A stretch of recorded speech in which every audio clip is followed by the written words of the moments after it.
ఈ వాట్సాప్లు వచ్చాక పెళ్లిళ్ళు ఫంక్షన్లకు వెళ్ళడానికి కూడా తగ్గిపోయింది. వెళ్ళినా అక్కడ వీడియోలు చూసుకుంటా కూర్చుంటున్నాం అంతే. మాక్సిమం ఆ టైంకి భోంచేసి వచ్చేస్తున్నాం. చావులకి అసలు మానేసాం వాస్తవంగా చెప్పాలంటే. ఇట్లాంటి స్టేజీలో ఏమైపోతుందంటే క్రమంగా మనం ఎవరితో మాట్లాడాలి తెలియదు.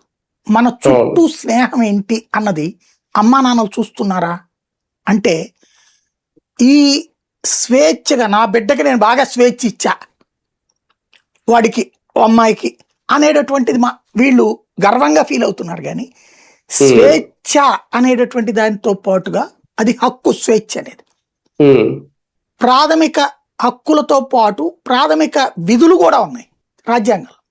అంటే ఇట్లా బతకాలి అనేది. అలాగే నీ కుటుంబ జీవనంలో కూడా బాధ్యతల గురించి కూడా చెప్పాలి. అమ్మా నాన్నల పట్ల గౌరవంగా ఉండాలి, అమ్మా నాన్నలు చెప్పిన మాట వినాలి, పెద్దల మాట వినాలా, ఇట్లాంటిది నేర్పట్ల. ఇదేమైపోయింది, కమ్యూనికేషన్ గ్యాప్ పెరిగిపోయింది. దీనికి తోడు ఈ సినిమాలు ఇవన్నీ విచ్చలవిడితనాన్ని సహజ సిద్ధం అన్నటువంటిది ఒక జనరలైజ్ చేసినాయి. స్వేచ్ఛ.